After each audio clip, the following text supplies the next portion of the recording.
Саламатсыздарбы, Обода Лондон, BBC студияда Акчолпон Койчиева эл аралык жаңылыктар менен тааныштырабыз. Орусиянын тышкы иштер министри алдыңкы 20 мамлекеттин Делиде өтүп жаткан жыйынында биргелешкен декларация кабыл алынбайт. Буга батыш жоопту деп билдирди. Израилдин премьер-министри сот системасын түп тамыры менен өзгөртүү пландарына каршы өлкө боюнча өтүп жаткан демонстрацияларды айыптады. Голландияга чейин барып, гүлдүн сырын үйрөнүүгө белсенген кыргызстандык ишкер. Алдыңкы 20 тобуна кирген мамлекеттердин тышкы иштер министрлеринин Делиде өтүп жаткан жыйынында Украинадагы согушка байланыштуу Вашингтон менен Москва ортосунда кайым айтышуу орун алды. АКШнын мамлекеттик катчысы Энтони Блинкен сүйлөшүүлөргө Орусиянын жөндөн-жөн эле негизсиз чабуулга өткөнү көлөкө түшүрдү деп айтты. Орусиялык өкүлдөр болсо Москва менен Бейжин алардын сөзү менен айтканда батыштын шантажына жана коркутууларына каршы турууга макулдашты деп билдиришти. Бул айтылганды Бейжин тастыктай элек. Орусиянын тышкы иштер министри Сергей Лавров бул жолу жыйындык соңунда Демейдеги биргелешкен декларация кабыл алынбайт деди. Жыйынды өткөрүп жаткан Индия күн тартибин өнүгүп келе жаткан өлкөлөрдүн маселесине бурууну көздөйт. Бирок кабарчыбыз Зубайр Ахмед баяндагандай, жыйындын башынан эле тирешүүлөр үстөмдүк кылып кетти.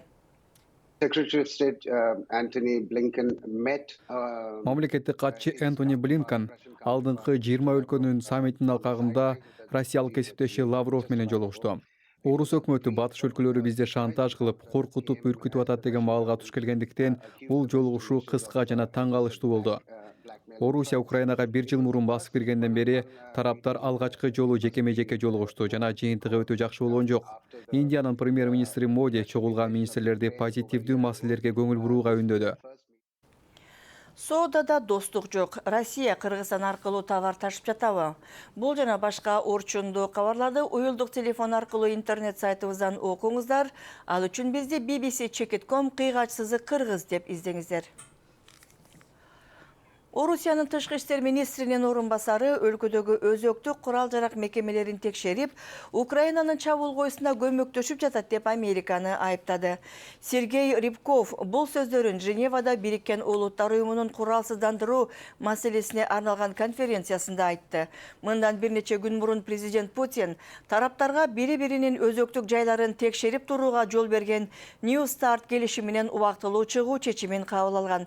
Эгер АКШ атомдук куралдын сынагын өткөрсө, буга Орусиядагы жооп калат деп эскертти Рябков. Ал сүйлөп жатканда батыш дипломаттары Украинага колдоо көрсөтүп сыртка чыгып кеткен. Украинага кол салганы үчүн Москваны дипломатиялык жактан обочолонтуу аракеттерине карабастан, Москва Бириккен Улуттар уюмунун коопсуздук кеңешинин такай мүчөсү болуп кала берет. Андыктан Москванын дагы уюмга мүчө мамлекеттер үстүнөн бийлиги жана таасири күчтүү. Кечирээкте Рябков мырза уюмдун адам укуктары боюнча кеңешинде дагы сүйлөйт. Ал эми бир нече күндөн кийин уюмдун өкүлдөрү орус күчтөрүнүн Украинада согуштук кылмыш жасаганы боюнча тергөөсүн жарыялайт. Сиздер BBC'ден соңку эл аралык жаңылыктарды көрүп жатасыздар. Украина маалымдагандай орусиялык күчтөр өлкөнүн чыгыш жагындагы Бахмут шаарында чабуулдарын тынымсыз улантууда. Украина аскерлери аларга болушунча туруштук берип жатат. Бир нече айдан бери Бахмутта катуу кармаш жүрүп келет. Москва үчүн шаарды кайтарып алуу соңку айлардагы биринчи чоң жеңиш болмокчу. Ирандын саламаттыкты сактоо министри Бахрам Айнуллахи соңку айларда окуучу кыздардын улам ууландырылганын тергөө үчүн өкмөт атайын комиссия түзгөндүгүн маалымдады. Бул уу кандай чыгарылган жана кыздарды атайы ууландырышканбы деген маселелер такталышы керек деди министр. Айрым саясатчылар бул ишке окуучу кыздардын билим алуусуна каршы чыккан диний топтор барышы мүмкүн деп болжоду. Америка Кошмо Штаттары $600 миллион тете келишим боюнча Тайваньга курал сатуу мүмкүн экендигин ырастады.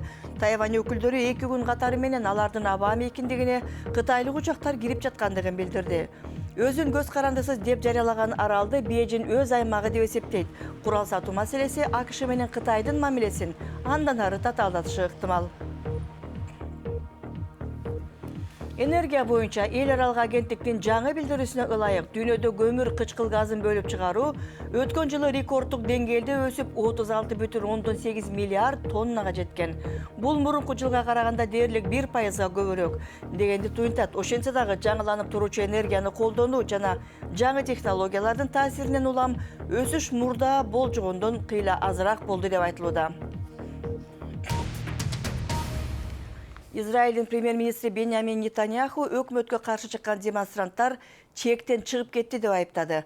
Ал анархияга жол бербейбиз деди. Өкмөттүн сот системасын түп тамыры менен өзгөртүү планына каршы нааразылык акциялары өлкө боюнча башталган эле. Тель-Авивде көчөдөгү толкундоолордо 14 киши жаракат алды. Демонстранттар сот системасындагы өзгөртүүлөр соттордун көз карандысыздыгын чектеп, демократияга бөгөт болот деп кооптонууда. Жакынкы чыгыштагы кабарчыбыз Йоланда Нел Иерусалимден баяндайт. Израиль полициясы граната ыргытып, аттар менен демонстранттарды артка сүрүүгө аракет кылды. Бирок мында алар тосмолорду бузуп өтүштү. Өлкөдөгү унаа көп жүргөн Тель-Авив Иерусалим трассасында кыймыл токтоп калды.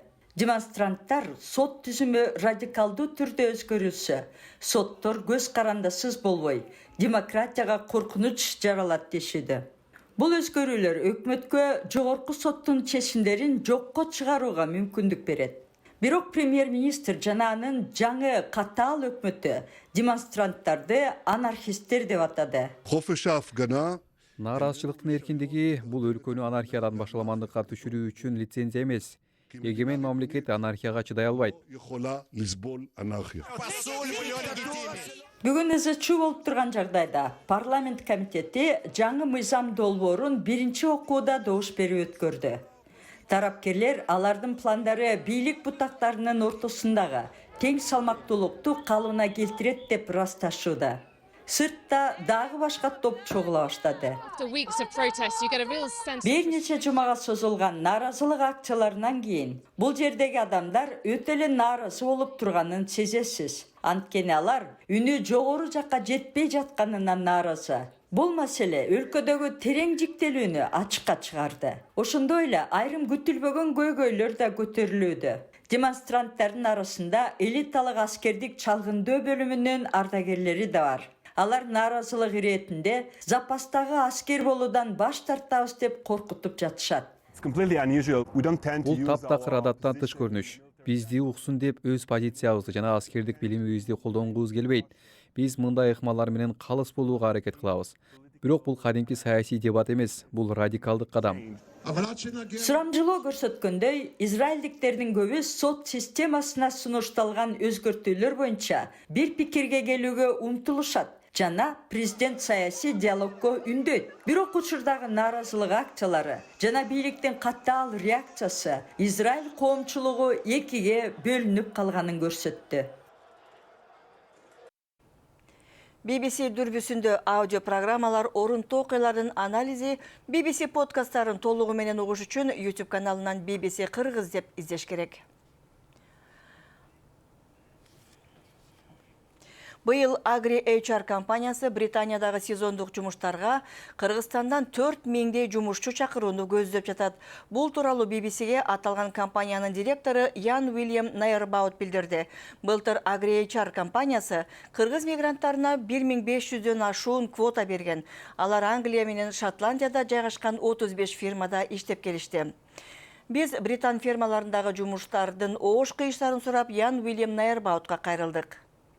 2023 жылы биз 4000 жумушчу чакырууну көздөп жатабыз. Бул боюнча иштерди жүргүзүүдөбүз. Негизи жумушка алуу жараяны ноябрь айында эле башталган. Муну менен биз май-июнь айларындагы сезондук бош орундарды толтурабыз. Анткени ошол учурда жумуш көбөйөт. Бирок учурда Британияга 4000 адамды тартабыз деген планыбыз бар. Эгер сезон аяктап жумушчу келишимде көрсөтүлгөн мөөнөткө чейин иштей албаса, кандай болот? Биринчиден баарына тең иштеген сааттарына жараша минималдык маяна төлөнөрдөн кепилдик берилген. Бизде болсо такыр жумуш болбосо дагы адамдарга жумасына кеминде аптасына 30 саатка төлөнөт. Муну менен адамдар күткөндөн азыраак болсо да жумушчулардын маянасы төлөнүп турарына кепилдик болот. Ал тууралуу биз адамдар виза жана билет алганга чейин эле айтып түшүндүрөбүз. Виза 6 айга берилгени менен 6 ай жумуш менен камсыз болосуңар деп кепилдик берилбейт. Айыл чарба тармагында ар нерсе болуп кетиши мүмкүн. Ага аба ырайы, жер семирткичтер, жылытуунун баасы дагы себеп болушу мүмкүн. Кээде ошолор түшүм жыйноо уланабы же жокпу чоң кедергисин тийгизет. Ал гана эмес, жалпысынан адамдардын суроо талаптарына да таасири болот. Ошондуктан биз адамдарга 6 ай жумуш менен камсыз болосуңар деп эч качан кепилдик бербейбиз. Ошол учурда жума сайын өтө көп иш болот деп да кепилдик бербейбиз.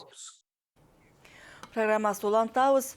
Өзгөндүк ишкер жаз чакырып жайнаган бажырайган гүлдөрүн белиндеп жаткан чагы. Ызгарлуу кыштан кийин жазды күткөндөргө бул ого өтер эргүү тартуулап тургандай. Эми ал Голландияга чейин барып гүлдүн сырын үйрөнүүгө белсенип жатат. BBC ишкердин чарбасына баш бакты.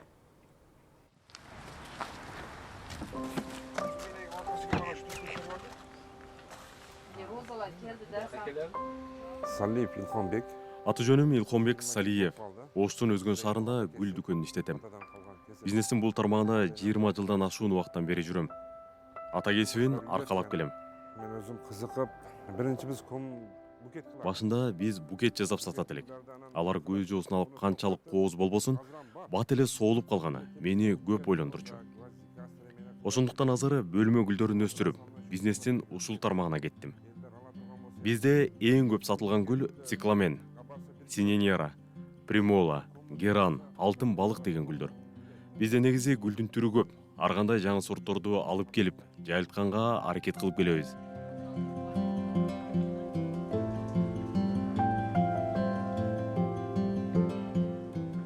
Кудай кааласа эми кийинки жылга эми дагы бир Ушул бөлмө гүлдөрүн өстүрүп жатып, бул аркылуу экологияга аз болсо дагы салымыбызды кошкубуз келет.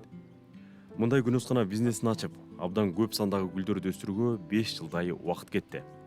Бул жактагы жүздөгөн гүлдүн ар биринин өзүнчө сыры бар. Температура, нымдуулугун карап, ар бирине өзүнчө мамиле кылуу керек.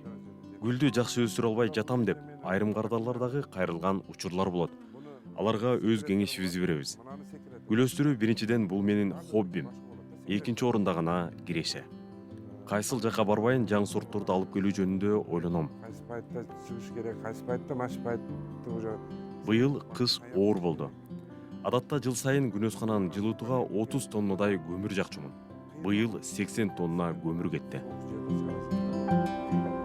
Емдерге барып, Азыр жаңы күнөскана куруп жатабыз. Ага жараша гүлдүн жаңы сортторун алып келип жатам. менде круглый год гүлдөрү. Айыл өкмөттөн жер сурадым. Эгер алар жер берип калса, ушул эле жерде жашаган тургундарды жумушка чакырып, шакирттерди даярдасам деп турам. 2 уул 1 кызым бар. Балдарым дагы ушул бизнеске кызыгат. Алар аны улантып кетишин каалайт элем. Голландия, Германия, Франция, АКШ, Чехиядан гүлдүн уруктарын алып келебиз. Эң сапаттуусу Германияныкы деп айта алам. Топурагым болсо өзүбүз даярдайбыз. Кык аралаштырып жасап жатам. Бизнести дагы өстүрүү үчүн Голландияга барып, өз көзүм менен көрүп келгим келет. Алар ажайып кооз гүлдөрү, жаңы сорттору менен дүйнөгө атактуу болгон өлкө. Кыргызстандагы Голландиядай болуп, дүйнөгө гүлдөрү менен таанылса, мен абдан кубанат элем.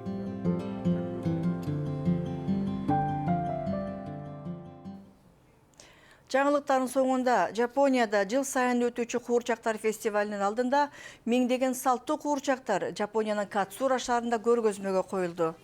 Коронавирус пандемиясынан улам токтотулгандан кийин бул фестиваль 4 жылдан бери биринчи жолу өткөрүлүүдө.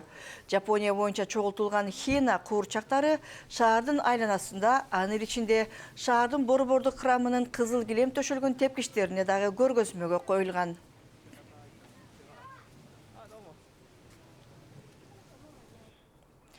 Программасы ушу менен жыйынтыктайбыз. Алпарган Акчулпон Койчиева. Лондондо команданын атынан сиздерге чоң рахмат. Саламатта болуңуздар. Кечиңиздер кууна кулансын.